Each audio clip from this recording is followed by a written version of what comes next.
وقال فرعون يا هامان ابن لي صرحا لعلي أبلغ أسباب السماوات فأطلع إلى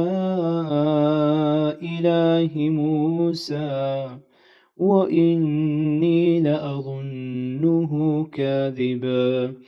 وكذلك زين لفرعون سوء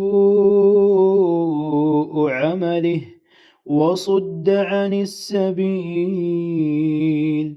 وما كيد فرعون إلا في تباب وقال الذي آمن يا قوم اتبعون أهدكم سبيل الرشاد يا قوم إنما هذه الحياة الدنيا متاع وإن الآخرة هي دار القرار من عمل سيئة فلا يجزى إلا مثلها ومن عمل صالحا من ذكر أو أنثى وهو مؤمن فأولئك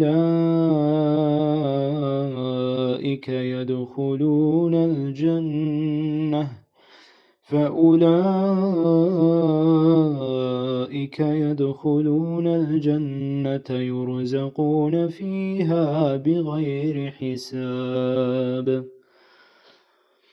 ويا قوم ما لي أدعوكم إلى النجاة وتدعونني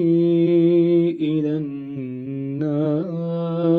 تدعونني لأكفر بالله وأشرك به ما ليس لي به علم وأنا أدعوكم إلى العزيز الغفار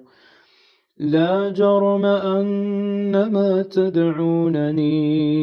إليه ليس له دعوة في الدنيا ولا في الآخرة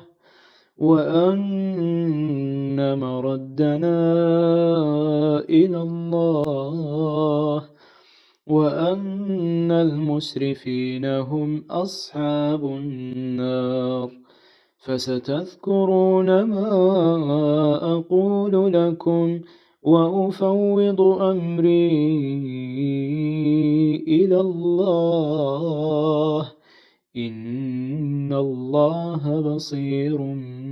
بالعباد